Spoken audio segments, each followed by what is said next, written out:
ایک انسان مذاق کیوں اڑاتا ہے؟ مذاق اڑانے کی وجہ کیا بنتی ہے؟ بہت ساری وجوہات ہو سکتی ہیں، لیکن ایک کامن وجہ یہ ہوتی ہے کہ ہم دوسرے کا مذاق اس لیے اڑاتے ہیں کہ ہم سمجھتے ہیں کہ ہم ان سے بہتر ہیں، اور اسی لیے اللہ تعالیٰ نے یہاں پہ فرمایا کہ ہو سکتا ہے کہ جن کا مذاق اڑایا جا رہا ہے وہ بہتر ہو۔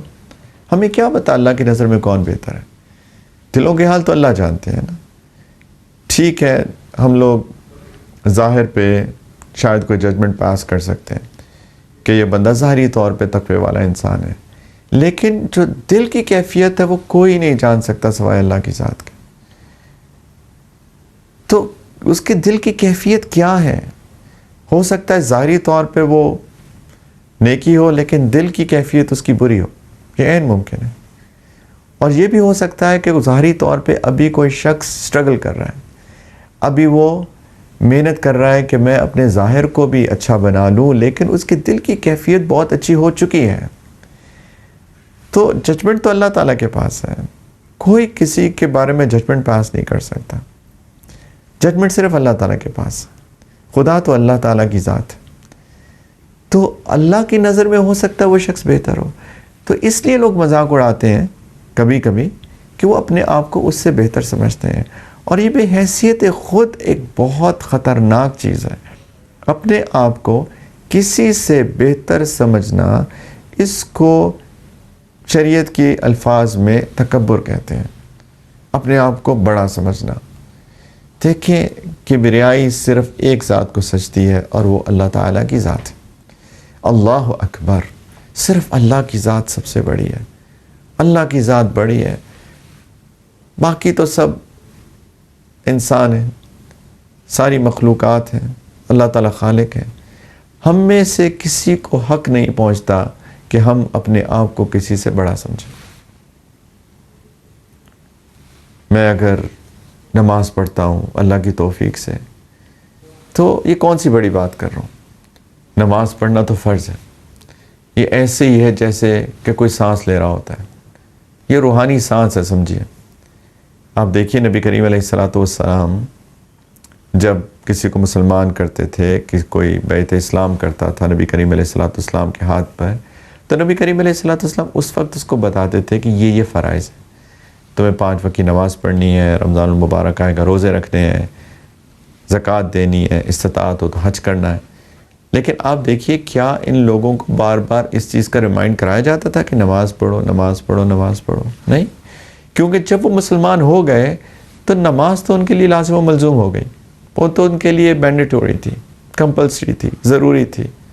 اس کے بعد کسی مسلمان کو نہیں بتایا جاتا تھا کہ نمازیں پڑھو، یہاں تک کہ منافقین بھی آ کے مسجد میں نماز پڑھتے تھے، کیونکہ ان کو پتہ تھا کہ اگر ہم نے مسجد کی نماز چھوڑ دی تو ہمارا بھانڈا پھوٹ جائے گا کہ ہم تو منافق ہیں۔ تو مسلمان کے ساتھ نماز تو لازم و ملزوم ہے۔ اگر کوئی انسان نماز پڑھتا ہے تو کیا کمال کر رہا ہے، تو اپنے آپ کو بڑا کیسے سمجھ سکتا ہے؟ کوئی بھی کام اگر میں کر رہا ہوں اچھا، تو وہ اللہ تعالیٰ کی توفیق ہے، اللہ تعالیٰ نے مجھے توفیق دی ہوئی ہے، اس لیے میں یہ اچھا کام کر رہا ہوں۔ اور میری دعا ہے کہ میرا وہ بھائی، میری وہ بہن، وہ میرا بچہ، وہ میری بچی، جو کہ ابھی کسی نیکی میں نہیں لگے اور کسی گناہ میں پڑے ہوئے ہیں، تو میری دعا ہے کہ جس طرح اللہ آپ نے مجھے توفیق عطا فرمائی، اللہ اس ہمارے بہن، بھائی، بچے، بچی کو بھی توفیق عطا فرما دے۔ میں اپنے آپ کو بڑا کیسے سمجھ سکتا ہوں؟ یہ بہت اہم بات ہے کہ اپنے آپ کو عاجز رکھنا، اپنے آپ کو ہمبل رکھنا، اپنے آپ کو کسی سے بڑا نہ سمجھنا، کیونکہ یہ وجہ بنتی ہے لوگوں کا مذاق اڑانے کی، اور مذاق اڑانے سے لوگوں کے دل ٹوٹتے ہیں۔ ہم کسی کا دل نہیں توڑ سکتے ہیں، اور اس سے بہت سارے فتنے پیدا ہوتے ہیں، بہت سارے فتنے پیدا ہوتے ہیں۔ آج کل ایک بڑا مسئلہ جو معاشرے میں دیکھنے میں آتا ہے کہ لوگ سوئسائڈل ہو رہے ہیں۔ لوگ ہوتے ہیں جو کہتے ہیں میرا دل چاہتا ہے میں خودکشی کر لوں، معاذ اللہ۔ آپ ان سے پوچھیں کیا ہوا؟ اللہ نے آپ کو اتنی نعمتیں دی ہیں، آپ کو اللہ تعالیٰ نے آنکھیں دی ہیں، کان دیے ہیں، دل و دماغ دیا ہے، آپ کو اللہ تعالیٰ نے گھر دیا ہے، پہننے کو کپڑے دیے ہیں، اللہ تعالیٰ نے آپ کو رشتہ دار دیے ہیں، کھانے کو کھانا ہے، ساری بیسک نیسیسٹیز موجود ہیں. کیا وجہ ہے؟ آپ جب انٹیروگیٹ کرتے ہیں، تھوڑا ان سے پوچھتے ہیں، بہت ڈفرینٹ ریزنز ملتی ہیں. ایک ریزن آج کے موضوع کی مناسبت سے، ان کے ساتھ لوگ ان کا مذاق اڑاتے ہیں، ان کو جینے نہیں دیتے، ان کو بلی کرتے ہیں، باڈی شیمنگ کرتے ہیں. تم موٹے، تم موٹی، تمہارا رنگ ایسا، تمہاری شکل ایسی، تمہاری ناک ایسی، تمہارے کان ایسے.